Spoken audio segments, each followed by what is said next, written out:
right, according to Terry Foster, shout out to Wilbur Sports, says that the NFL is considering putting Detroit Lions in 5 primetime games this year. They usually only have one most years, that being the Thanksgiving.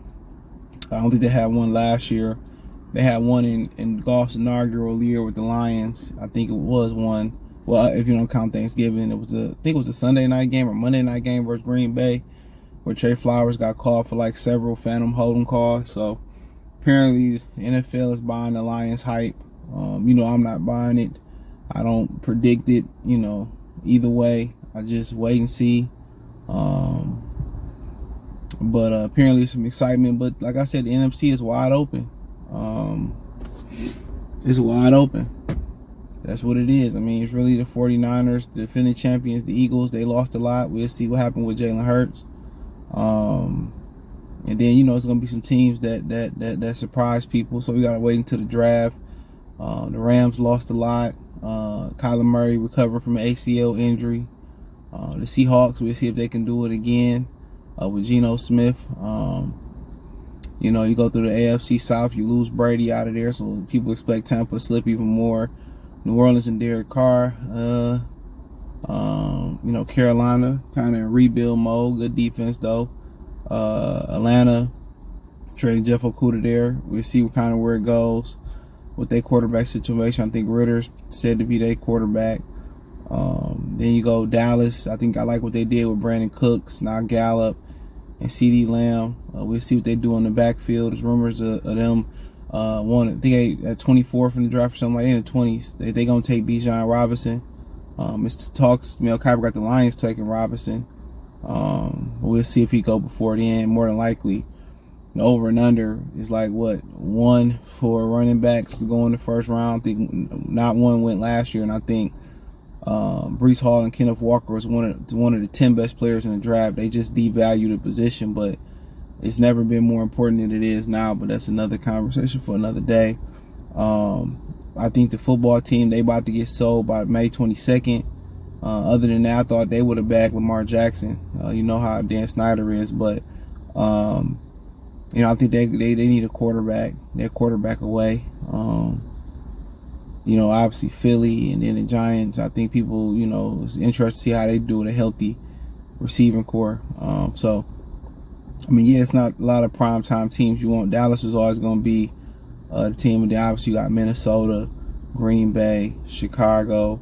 I don't think Green Bay and Chicago are going to be factors, especially if Aaron Rodgers is gone and Justin Fields, he's must-see TV, so there might be some primetime. They're a great, legendary franchise in Chicago, a lot of history, so they'll probably be there. But, as far as, storylines and,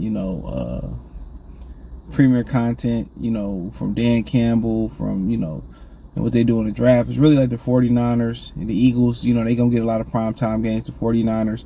And then with the injuries and the lack of quarterback star power, especially if Rodgers goes to the AFC, Lions right there, on paper. Even more so than the Minnesota Vikings, honestly. Especially if the Vikings got shellacked by Dallas at home. And I think that was America's game of the week, too. So they lost a lot on defense. So it'd be interesting. But it's going to be 100% harder to tell, until the draft get here and see how it all, fold out. But Lions definitely, talking about storylines, just, pizzazz. They probably going to be a top storyline, especially if they're able to get a Jalen Carter and or a Will Anderson, and they're able to, probably add a nice back or something there, a nice like Bijan Robinson or another skilled position player that can wow. Probably be very interesting. So, but yeah, 5 is a lot. So you're talking about Sunday night, Monday night, Thursday night. So they already playing on Thursday, but I think they made Dallas double dip on Thursday last year. So Dallas played on Thanksgiving, and then they played Tennessee Thursday night too. So I don't understand why they added Thursday night football. Let the NBA have and college have, Monday or Tuesday through Friday. Let them have it, and just do your thing on Sundays and Mondays. Football is really meant to be played on Sundays. And I understand Mondays. Monday Night Football ain't been great for a long time. But I like watching it on Sunday. That's my thing to do. Monday night is through the week. I peek at it. If it, you know, if it ain't a scintillating matchup or a great game, I don't really pay attention to it. I turn off unless the Lions playing. So, but obviously they could be on deck doing that. But it depends on what they do in the draft. So,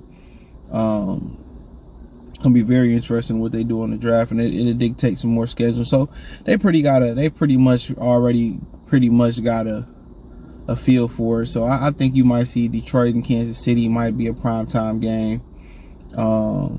They might do the Seattle game, primetime game. Just thinking. I think Kansas City is one of the games that's probably going to be a primetime game from Arrowhead. Minnesota, Detroit could be a primetime game. So yeah, that could be a primetime game. So yeah, we'll see what happens. But yeah, Terry Foster said that's what he's hearing, and hopefully it's true. You know, 5 is a lot. You know, imagine if they would have got Lamar, it probably would have been like 10. Probably would have been like 10. So, but yeah, got a tough schedule coming up. AFC West. Got Seattle again. I think that's the Falcons. Could be wrong. Well, I know the AFC West, the Raiders on there, obviously Chicago, Minnesota, Green Bay. They might play Chicago in prime time too. You know, but both Minnesota games was good last year. Obviously Detroit pulled away in the second one a little bit. So if I had to guess, just off the top, I don't remember the whole schedule. If I had to guess, Minnesota, Kansas City probably gonna be if they have 5, it's probably gonna be 2 of those primetime games in my opinion. 2 of them prime, and it's gonna be interesting to see what Minnesota do defensively to load up. I know Dalvin Cook recovering from the shoulder injury. They got Hockenson, they got Herb, the tight end from Alabama coming back, Irv Smith. So it's gonna be interesting how they refill for Adam Thielen in there. They might feel KJ Osborne ready to step in there. I'm not pretty sure about that. But adding Irv Smith and TJ Hockenson make it a lot better. But yeah, defensively, I don't know if they let go of Zadarius Smith. I know he's asking to be let go. If he not, probably look at draft day, see if he let go. But yeah, I got some retooling to do defensively. They brought Brian Flores in to be the DC. Offensively, I just think they probably need another receiver to go with Jefferson. You know, maybe you might look at the guy like Zay Flowers going there. I like Zay Flowers. Hear a lot about him.